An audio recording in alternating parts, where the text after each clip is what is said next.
समस्त praise the Lord. आसतु आज जीवंत प्रतिज्ञायुक्त वाक्य माने देखिजिबा गलातिय 4 तार 29।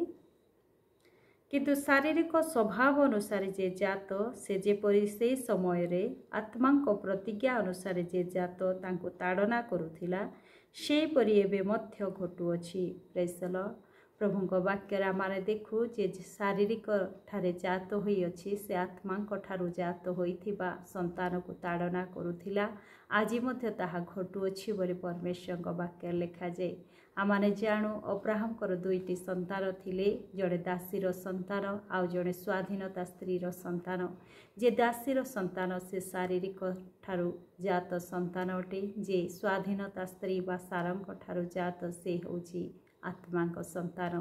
तो से दिन इस्माइल इसाक को ताड़ना करुथिले आज मध्य ताहा घटुअछि बोली परमेश्वरଙ୍କ वाक्य लिखा जाय। निश्चय शारीरिक विषय आत्मांक विषय को केबे ग्रहण करि पारिबो नाही। शारीरिक विषय केबे मध्य आत्मांक विषय रे से संपर्क रखिबो नाही। आत्मिक विषय रे आज आमारे जेते बेले वृद्धि पाउछु निश्चय आमानक प्रति ताड़ना आसीबो। जो माने शारीरिक मना से माने आत्मांक विषय को ग्रहण करि पारिबे नाही, तेणु से माने आमान को ताड़ना करिवे।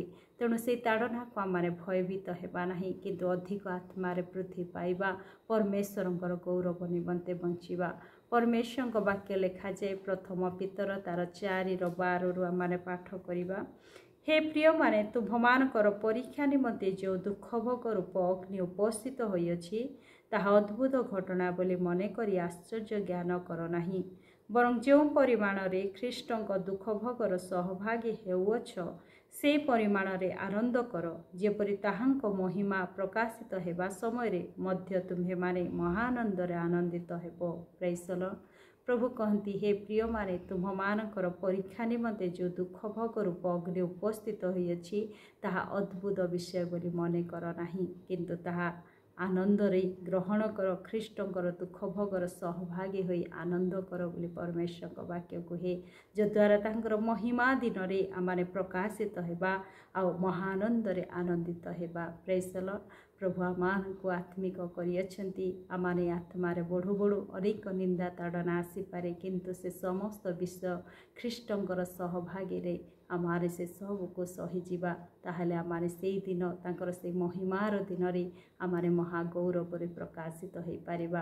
प्रभुଙ୍କ वाक्य ता तळे लिखा जाय, जदि तुम्हे माने ख्रीष्टंक नाम सकाशे निंदित हुओ ताहले तुम्हे माने धन्य, कारण गौरवमय आत्मा अर्थात ईश्वरଙ୍କ आत्मा तुम्भमानଙ୍କ ठारे अधिष्ठान करुअछंती। एणु तुम्भमानଙ୍କ मध्यरु केही हत्याकारी कि चोर कि दुराचारी कि अनाधिकार चर्चाकारी होई दंड भोग न करू, किंतु केही जदि ख्रीस्टियान हेबारु दंड भोग करे ताहा हेले से लज्जा बोध न करू, बरं एही नाम हेतुरु ईश्वरଙ୍କ महिमा कीर्तन करू। Praise the Lord. तुम्हारे जदि ख्रीष्टंक नाम रे निंदित हो ताहले तुम्हे माने धन्य बोली परमेश्वरଙ୍କ वाक्य लिखा जाय। पुणे कहउछथि, गौरवमय आत्मा ईश्वरଙ୍କ आत्मा तुमठारे अधिष्ठान होइछि। निश्चय ईश्वरଙ୍କ आत्मा आमठारे अधिष्ठान होइथिबा हेतु शारीरिक लोक आमान को निंदा करि थाए, ताड़ना करि थाए, किंतु एहा आमानकर सौभाग्य अटे। आमाने धन्य बोली परमेश्वरଙ୍କ वाक्य कहे। परमेश्वरଙ୍କ वाक्य कहे, केही हत्याकारी कि दुराचारी कि अनाधिकार चर्चाकारी ही दंड भोग न करू, किंतु ईश्वरଙ୍କ हेतु जे ताड़ना भोग करुछि से धन्य बोली परमेश्वरଙ୍କ वाक्य लिखा जाय।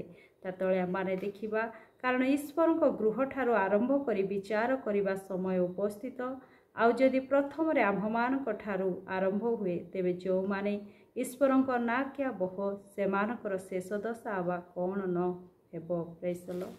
पुणी तार 19 रे लिखा जाए, अतएव जो माने ईश्वरଙ୍କ इच्छा मते दुख भोग करती से माने विश्वस्त सृष्टिकर्ताଙ୍କ हस्त रे आपण आपण आत्मा को समर्पण करी सत्कार्य रे निविष्ट रुहंतु। Praise the Lord. प्रत्येकंकर विचार रहिअछि।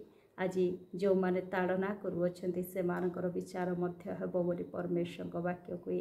जदि आमाने परमेश्वरଙ୍କ इच्छा मते ए समस्त दुख भोग जदि भोग करुअछु ताहले आमाने विश्वस्त भावरे आपणा सृष्टिकर्ताଙ୍କ ठारे आपण आपणा को समर्पण करी अधिक सत्कार्य रे निविष्ट रहु।